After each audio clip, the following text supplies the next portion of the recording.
नमस्कार मेरे प्यारे भाइयों और बहनों, क्या हालचाल है। आशा करता हूँ आप सब अच्छे होंगे और मैं भी बहुत अच्छा हूँ। और चलिए आज अपन एक जो बहुत ही ज़्यादा विशेष वीडियो है उसके बारे में बात करेंगे। असल में क्या है, मैं काफ़ी दिनों से सोच रहा था कि इस पर वीडियो बनाऊँ, पर सोच रहा था कैसे बनाऊँ। पर लेकिन चलिए कोशिश करते हैं और आपको समझाने की, और वीडियो बनाते हैं। अगर इस पसंद आए तो लाइक करिए, शेयर करिए और कमेंट्स करिए। ये वीडियो है जो सब पुलिस के ऊपर है। अब पुलिस ऐसा नहीं है कि सारी ख़राब है और सारी अच्छी है, तो आप इसका मतलब कि रेशो ऐसे कर सकते हैं 75-25, मतलब कि 75 बेकार और 25 अच्छी। क्योंकि हर चीज़ खाली बुराई से भी नहीं चलती और सारी चीज़ें अच्छाई से भी नहीं चलती, ठीक है ना साहब। क्योंकि अगर सारी बुराइयाँ ही चलेंगी तो फिर आप अर्थव्यवस्था जो है वो पूरी बिगड़ जाएगी। क्योंकि वो एक बहुत ही मेन आपका जो मतलब कि डिपार्टमेंट है वो है। अगर सारे करप्ट हो जाएंगे उसके अंदर तो फिर आप कुछ भी हल नहीं कर पाएंगे। सारी कानूनी अर्थव्यवस्था धरी की धरी रह जाएगी। इसीलिए वो जो 25% जो लोग हैं जो तरीके से चलते हैं उन्हीं की ही वजह से ये डिपार्टमेंट चल रहा है। 75% लोगों की वजह से नहीं चल रहा। तो चलिए आज अपन पुलिस के बारे में, इंडियन पुलिस के बारे में, ये नहीं कि मतलब कि किसी एक मेन राज्य के बारे में, तकरीबन सारे राज्यों में। क्योंकि मैं इसलिए कह रहा हूँ क्योंकि मैं टूरों पे ज़्यादा रहता हूँ, मैं घूमता फिरता रहता हूँ, तो मैं ज़्यादातर राज्यों में गया हूँ। और मैं तभी आप लोगों को अपने अनुभव से बता रहा हूँ कि पुलिस वालों का क्या अच्छा रवैया होता है और क्या बुरा होता है। तो चलिए अपन वीडियो शुरू करते हैं और इस वीडियो में अपन बताएंगे कि पुलिस वाले कितने अच्छे होते हैं और कितने बुरे होते हैं। देखिए साहब, पुलिस वालों की पहले अपन अच्छाइयों की बातें कर लेते हैं। पुलिस वाले क्या है कि देखिए साहब, जब आप त्यौहार मना रहे होते हैं, ठीक है, खुशियाँ मना रहे होते हैं, तब वो बेचारे ड्यूटी पर होते हैं, ठीक है ना। और अपना घर बार छोड़ करके वो ड्यूटी दे रहे होते हैं। मन उनका भी करता है कि मैं भी होली मनाऊं, दिवाली मनाऊं, ईद मनाऊं, हर बड़े त्यौहार मनाऊं, ठीक है ना, बैसाखी वगैरह, ये सब बड़े बड़े त्यौहार में मनाऊं। पर लेकिन क्या करें, उनकी मजबूरी है, उनकी नौकरी ऐसी है कि उनको उस समय में वो ड्यूटी बजानी पड़ती है। और सबसे ज़्यादा परेशानी तब आती है उनको कि उनके राज्य में कोई सा बड़ा नेता आ रहा है तो उसकी अर्थव्यवस्था बनाने के लिए पुलिस को पूरा तैनात रहना पड़ता है कि भैया बड़े बड़े वीआईपीज आएंगे हमारे सिटी के अंदर, कोई अनहोनी ना हो जाए। इसलिए वो दो दो तीन तीन दिन से घर भी नहीं जाते हैं और उनकी व्यवस्था में लगे रहते हैं। तो ऐसी बात नहीं है कि पुलिस वाले बुरे हैं, वो मेहनत भी बहुत करते हैं साहब, ठीक है ना। और दूसरी बात ये है कि पुलिस वाले जो हैं उनको भाई साहब कई बार ऐसा होता है इमरजेंसी लग जाती है, कहीं पे कर्फ्यू लग जाता है, कहीं पे दंगे हो जाते हैं, तो उनकी ड्यूटियां लग जाती हैं। बेचारे 5-5, 6-6, 7-7 दिन घर नहीं जाते हैं और वहीं ड्यूटियां करते हैं।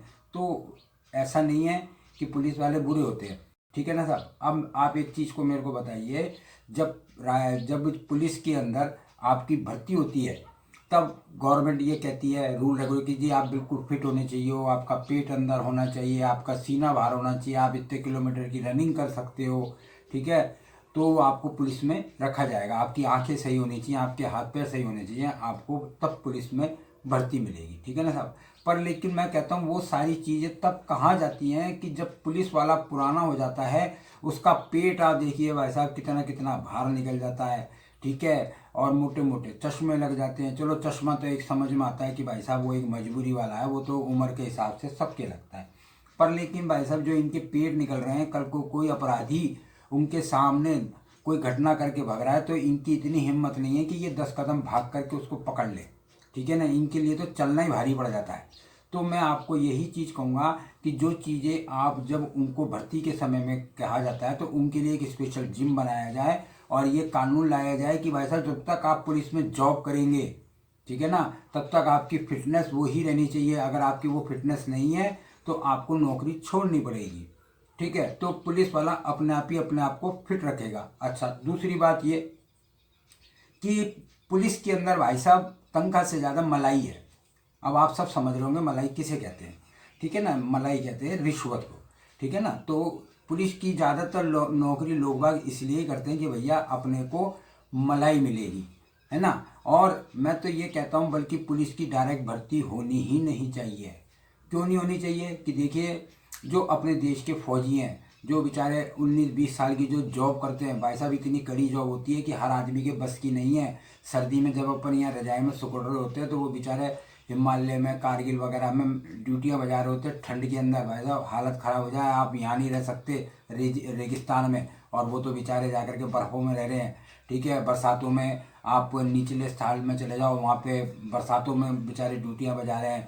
इधर आप मतलब कि क्या कहते हैं गर्मियों में चले जाओ तो रेगिस्तान में वैसा ड्यूटियाँ बजा रहे हैं, तो अपने बॉर्डर की हिफाजत कर रहे हैं। तो उन लोगों के लिए आपको सोचना चाहिए कि जब वो 20 साल बाद वहाँ से रिटायरमेंट हो तो उनको रिटायर मत कीजिए, आप उनको रिटायर की जगह पुलिस की नौकरी दीजिए। वो जिस ओहदे से रिटायर हो रहा है, अगर हवलदार की वजह से हो रहा है, सिंगल स्टार से हो रहा है, डबल स्टार से हो रहा है, वहाँ पे भी पोस्टें होती हैं, तो उस पोस्ट के हिसाब से उनको यहाँ पर जॉब दीजिए। ठीक है ना, तो उससे क्या होगा, एक तो आपके मेहनती लोग आएंगे पुलिस के अंदर, और दूसरा क्या होगा कि मतलब कि जो यहाँ पे घूसखोरी वगैरह हो रही है वो मिलिट्री के राज में कम हो जाएगी, यानी कि ख़त्म ही हो जाएगी। 90% 100% के मुकाबले में ख़त्म ही हो जाएगी, क्योंकि वो लोग ना तो रिश्वत लेना जानते, मिलिट्री में कहाँ से रिश्वत आएगी, ना तो वो रिश्वत लेना जानते हैं ना कुछ, तो वो यहाँ पे वो ऐसी व्यवस्था बनाएंगे। तो उन लोगों को दो, आप उनको रिटायर मत करो। बाकी की जो ऐसे लोगों के लिए आप करते हो ना 60-65 साल पे रिटायर, ऐसे इनको करो, पर लेकिन इनका करो क्या कि 20 साल के बाद आप इनको पुलिस में भेज दो, डायरेक्ट पुलिस की भर्ती ही बंद कर दो। तो जिसको पुलिस की नौकरी करनी होगी पहले वो जाकर के भारत माता की सेवा करेगा, और जाकर के बॉर्डरों पे करेगा, जहाँ दंगे हो रहे हैं, जहाँ पे मिलिट्री की ज़रूरत है वहाँ जाकर के वो तैनात होते हैं। तो पहले वो काम वो करेंगे, उसके बाद में आप फिर पुलिस में काम करेंगे। फिर कम से कम वहाँ पे आपको पुलिस वाले ऐसे देखने को नहीं मिलेंगे कि वो इतने मोटे मोटे पेट निकल रहे हैं, हाँफ रहे हैं, मोटे मोटे चश्मे चढ़ रहे हैं, तो वो सब कुछ नहीं होगा। क्यों? क्योंकि वो फिट रहते हैं, है ना। उनको अगर आप फौजी को किसी को बुढ़ापे तक देख लोगे ना तो उनकी आदतें वही रहती हैं अपने अपने आप को फिट रखने की, तो इसलिए वो बुढ़ापे तक फिट रहते हैं। तो मैं तो यही कहूँगा कि मिलिट्री वालों को जॉब दीजिए, ये प्रोसेस से होकर के गुजरेंगे कि आप मतलब कि पहले मिलिट्री में जाइए और फिर आप पुलिस में आइए। ठीक है ना साहब। अब ये तो हो गई आपके अच्छाइयों की बात। अब अपन करते हैं पुलिस वालों की बुराइयों की बात। अब आपने कभी पुलिस वालों को देखा होगा, ये तो आपके साथ भी हुआ होगा कि जब आप रोड पे निकलते हैं कोई पुलिस वाला आपको पकड़ लेता है तो भाई साहब वो बड़े बड़े वो बता देता है आपको कि आपने ये नहीं लगा रखा है, इतने का चालान होगा, कोर्ट में जाएगी गाड़ी, आपकी गाड़ी जब्त होगी। तो वो सामने वाले को बेचारे को डरा देता है। अब उसको बता देगा साहब आपका तो 5,000 रुपये का चालान होगा, 3 का होगा, 2 का होगा, जितना भी उस समय उनके मन में आया। तो वो बेचारा डर के मारे 200-400-500 रुपये वैसे ही दे देता है ऊपर से। और वो यही चाहते हैं कि वो चालान ना कराए और ऊपर से देते। क्यों? क्योंकि मैं तो वैसे टूर ट्रेवल्स का काम करता हूँ, तो मैं तो घूमता रहता हूँ इंडिया में, तो मैं तो भाई साहब सब जगह देखता हूँ कि वो चालान से ज़्यादा ऊपर के पैसे लेने में ज़्यादा इंटरेस्टेड रहते हैं। ठीक है ना, तो वो लेकर के आपको छोड़ देते हैं। अब मैं आपको बात बताऊँ कि हम जब जयपुर जाते हैं तो जयपुर में अगर आप हवा महल देखा होगा, हवा महल के पास में वहाँ पे ट्रैफिक पुलिस वाले रहते हैं। जहाँ उन्होंने बाहर की गाड़ी देखी नहीं और मतलब कि वो तुरंत रोक देते हैं गाड़ी को। मतलब कि कोई व्यक्ति आपके शहर में घूमने आया है तो आप उसकी मदद करोगे कि आप उसको परेशान करोगे? जिस व्यक्ति के पास नई गाड़ी है, कागज़ पूरे हैं, जितने सीटर वो गाड़ी पास है उतनी सीट में उसमें बंदे बैठा रखे हैं, ना कोई ज़्यादा है ना, उसके बावजूद भी वो रोक के कहते हैं जिसकी परमिशन दिखाओ। हम उनसे पूछो भाई काय की परमिशन? जितने भी हमारे कागज़ थे सब आपको दिखा दी। नहीं साहब जयपुर में घुसने की परमिशन होती है। वो जानता नहीं भैया, गाड़ी लेके आया नहीं, उसे तो पता ही नहीं भैया परमिशन क्या। भैया मेरे को तो नहीं पता। कहते हम बता देंगे भाई साहब जब चालान होगा। तो वो डरा देते हैं, वो बेचारे से 1,000-1,500 रुपये ले लेते हैं। तो ये मैंने कई दफ़ा देखा है बड़ी चौपड़ के ऊपर, तो हवा महल के सामने, और वो जगह का नाम है बड़ी चौपड़। मैंने खूब बार देखा। तो इसलिए मेरी तो भैया इन पुलिस वालों से हाथ जोड़ के रिक्वेस्ट है कि जो बाहर से आएँ तो आप उनकी मदद करोगे कि आप उनको बेचारों को परेशान करोगे, उनसे पैसे लोगे। इससे क्या होता है, आपके शहर की छवि खराब होती है कि भैया यहाँ पे कैसे पुलिस वाले हैं, यहाँ तो आओ ही मत, यहाँ तो पुलिस वाले लूटते हैं। ठीक है ना। तो राजस्थान पुलिस ने अपनी ये इमेज बना रखी है साहब बहुत ही ज़्यादा। मैं तो कई दफ़ा गया हूँ साहब राजस्थान, तो इतना बुरा हाल मचा करके रखा है। तो मैं यही अर्ज करूँगा कि ये लोग बगैर रिश्वत के कोई काम नहीं करते हैं।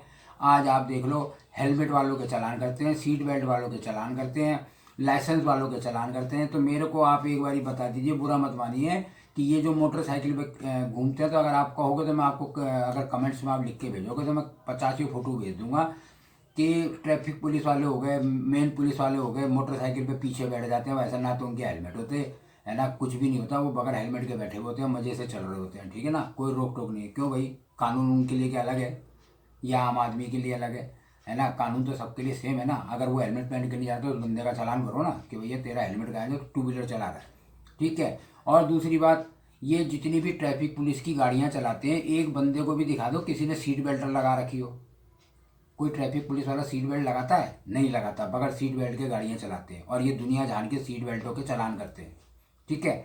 अब इनकी गाड़ी रोक लो। आप कभी भी इनकी गाड़ियाँ पुरानी, अगर आप मतलब कि जो आरटीओ के ऐप आते हैं ना उनके अंदर इनका नंबर डाल करके देखोगे तो इंश्योरेंस भी नहीं होती कई गाड़ियों की। तो मैंने कई बार चेक करी है, इन गाड़ियों की इंश्योरेंस तक भी 2-2 3-3 साल हो जाते हैं ख़त्म हुए हुए, गाड़ी के पेपर नहीं होते हैं, ठीक है साहब। और ड्राइवर से ड्राइविंग लाइसेंस कौन मांगेगा, क्योंकि खुद ही पुलिस में है। आप इनके ड्राइविंग लाइसेंस भी चेक करोगे इनके पास ड्राइविंग लाइसेंस भी है कि नहीं है, ठीक है ना।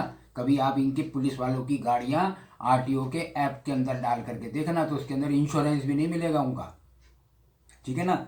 बहुत कम गाड़ियाँ मिलेंगी जिनके आपको इंश्योरेंस मिलेंगी। जो नई गाड़ियाँ जो निकलती है ना डिपार्टमेंट के लिए, उनमें तो आपको फिर भी इंश्योरेंस मिल जाएगी, पर लेकिन जो पुरानी गाड़ियाँ हो जाती है ना उनकी मोस्टली 75% के तो इंश्योरेंस ही नहीं होते साहब। और कागजों का पता ही नहीं, क्योंकि कागज़ पूछेगा कौन, क्योंकि भैया दरोगा तो हम ही हैं, हम सबके पेपर देखते हैं, हमारा कौन देखेगा, ठीक है ना। तो भाई साहब मतलब कि हमारा कहने का मतलब ये है कि ये जो पुलिस वाले हैं अगर अच्छे हैं तो बुरे उससे ज़्यादा हैं, ठीक है ना। तो इसलिए मैं यही कहूँगा कि अपने शहरों की, चाहे वो कोई सा भी शहर हो, राजस्थान, हरियाणा, पंजाब, उत्तर प्रदेश, कोई सा भी हो, सबके पुलिस वाले ऐसे ही हैं। अपने आप को भाई साहब सुधारने की कोशिश करो। हम आगरा जाते हैं ना ताजमहल पे गाड़ियाँ वाड़ियाँ लेकर के, तो भाई साहब वहाँ पे भी इतना बुरा हाल है पुलिस का, बस पूछो मत, बगैर लिए छोड़ते ही नहीं है, ठीक है ना। हिमाचल चले जाओ, पंजाब चले जाओ, हरियाणा चले जाओ, कहीं भी चले जाओ, सब जगह की पुलिस ऐसी है भाई साहब, सब जगह। ये नौकरियां करते ही इसलिए हैं। इसलिए मैं आपसे मोदी जी से रिक्वेस्ट कर रहा हूँ कि डायरेक्ट भर्ती पुलिस की बंद कीजिए। और ये जो अपने क्या कहते हैं फौज में से जो रिटायर होते हैं उनको रिटायर मत कीजिए। उनको आप फौजी, आपकी नौकरी 60 साल की है तो आपको भाई साहब यहाँ पे आना है, ठीक है ना, पुलिस के अंदर। तो वो भी खुश हो जाएंगे कि चलो भैया अब 20 साल के बाद अपन क्या करेंगे, अब अपने को जॉब मिल जाएगा। अब जिसने नहीं करनी है कि भाई हम नहीं करेंगे पुलिस की नौकरी, तो उसको वहाँ पे रिटायरमेंट दे दीजिए, फिर वो जाने उसका काम जाने। और अगर नहीं तो आप दीजिए उनको नौकरी, वो जिस स्टेट से आए उसी स्टेट में दीजिए। कोई यूपी का रहने वाला, कोई हरियाणा का, कोई एमपी का, कोई आपका चेन्नई का, साउथ वगैरह का, कोई बंगाल का, जहाँ का भी रहने वाला है ऑल ओवर इंडिया में, तो आप उनको उसी जगह दे दीजिए कि भाई तुम अपने परिवार में भी रहो और अपने पुलिस की नौकरी भी करो, ठीक है ना।